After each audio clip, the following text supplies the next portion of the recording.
নমস্কার বন্ধুরা, আজকে তৈরি করছি ভেন্ডির একটা ভীষণ সুস্বাদু রেসিপি। সম্পূর্ণ নিরামিষ, পেঁয়াজ রসুন ছাড়া মৌরি ভেন্ডি। এটা আগে কোনো দিন খেয়েছেন কি না জানি না, এইভাবে একদিন করে দেখবেন। রুটি, পরোটা, ভাত সবের সাথেই কিন্তু ভালো লাগবে এই মৌরি ভেন্ডি। এর জন্য ভেন্ডি বা ঢ্যাঁড়সকে আমি কেটে নিয়েছি।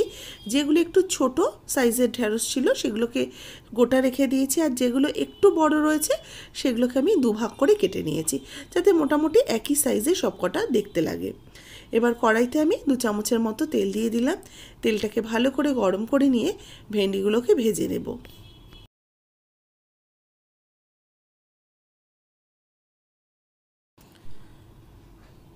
ভেন্ডিগুলো তেলের মধ্যে দিয়ে এবার এগুলোকে একটু নাড়াচাড়া করে নেব। একদম নিরামিষ রান্না অনেকেই কিন্তু ভীষণই পছন্দ করেন, বা নিরামিষের দিনে কি বানাবো এই একটা ভীষণভাবে প্রয়োজন হয়। সব সময় দেখবেন ভেন্ডির তরকারি মানে আমরা দই ভেন্ডি বা ভেন্ডি পোস্ত এই ধরনের রান্নাই করি। আজকে যেটা করছি মৌরি ভেন্ডি, একবার অবশ্যই এইভাবে বানিয়ে দেখুন।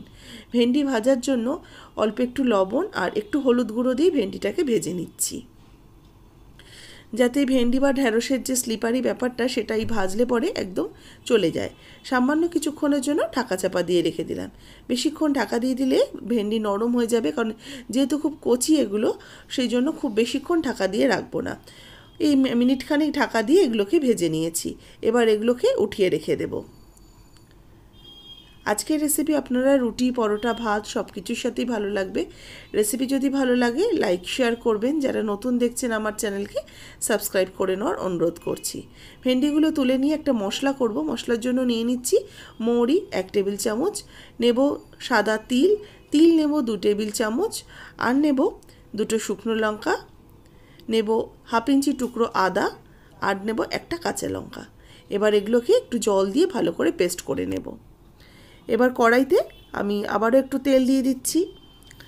তেল গরম হয়ে গেলে এর মধ্যে একটু ফোড়ন দিয়ে দেব।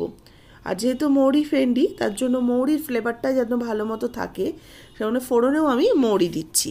হাফ চা চামচ মৌরি দিয়ে দিলাম। গোটা মৌরিটা একটু ভাজা ভাজা হবে, মৌরি ভাজার একটা সুন্দর ফ্লেভার বেরোলে দিয়ে দেবো বেটে রাখা মশলাটা। মৌরি, তিল, আদা আর শুকনো লঙ্কা, কাঁচা লঙ্কার পেস্ট। এবার ভালো করে এটাকে অনবরত নাড়াচাড়া করব, আর যতক্ষণ এটা থেকে তেল ছেড়ে আসছে এটাকে কষাতে থাকব।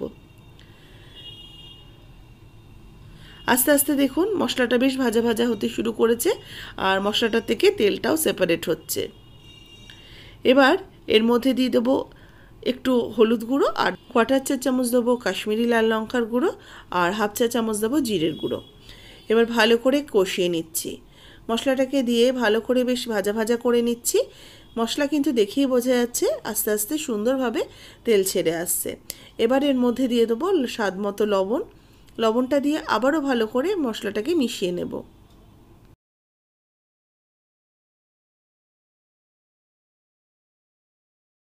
মিনিট 2 ভালো করে মশলাটা মিশিয়ে নিয়েছি। এবার আমি দিয়ে দিচ্ছি একটু জল। আমি মিক্সিং জারটা ধুয়ে অল্প একটু জল দিয়ে দিলাম। জলটা দিয়ে ভালো করে এবার এটাকে মশলাটাকে মিশিয়ে ফুটতে দেব। ঝোলটাকে ভালো করে একটু প্রথমে ফুটিয়ে নেব। ঝোল ফুটে উঠেছে, দেখুন গ্রেভিটা ফুটে কিন্তু অনেকটাই গাঢ় হয়ে গেছে। এবার আমি এর মধ্যে অ্যাড করে দেব ভেজে রাখা ভেন্ডিগুলো। কারণ যেহেতু খুব নরম ঢ্যাঁড়স, এগুলো বেশিক্ষণ ফোটালে কিন্তু একদম মানে বীজগুলো বেরিয়ে আসবে। সেই কারণে আমি কিন্তু আগে ঝোলটা ফুটিয়ে নিয়ে তারপরে ভেন্ডিগুলোকে অ্যাড করলাম। মশলাগুলোকে ভালো করে এই ঢ্যাঁড়সের সাথে মিশিয়ে একটু কষিয়ে নেব।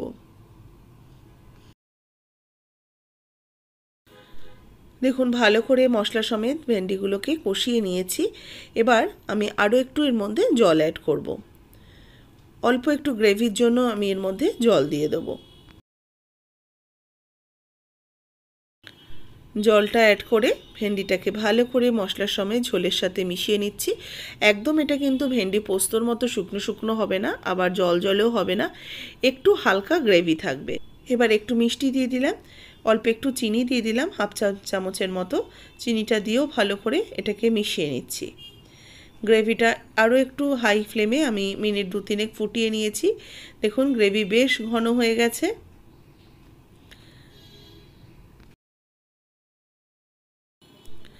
হালকা একটু গ্রেভি থাকলে এটা কিন্তু রুটি পরোটার সাথে খেতে বেশি ভালো লাগবে।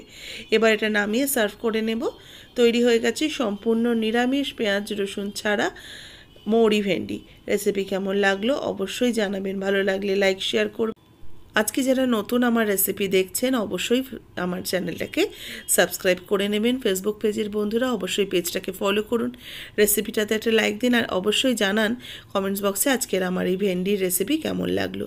মৌরি ভেন্ডি আশা করি একদম নতুন একটা রেসিপি, আপনাদের খেতেও ভালো লাগবে। সত্যি খুব টেস্ট হয়েছিল, সাদা ভাত বলুন রুটি পরোটা সব কিছুর সাথেই কিন্তু বেশ ভালো লাগবে। একটা নতুনত্ব অভিনব স্বাদের নতুন রেসিপি।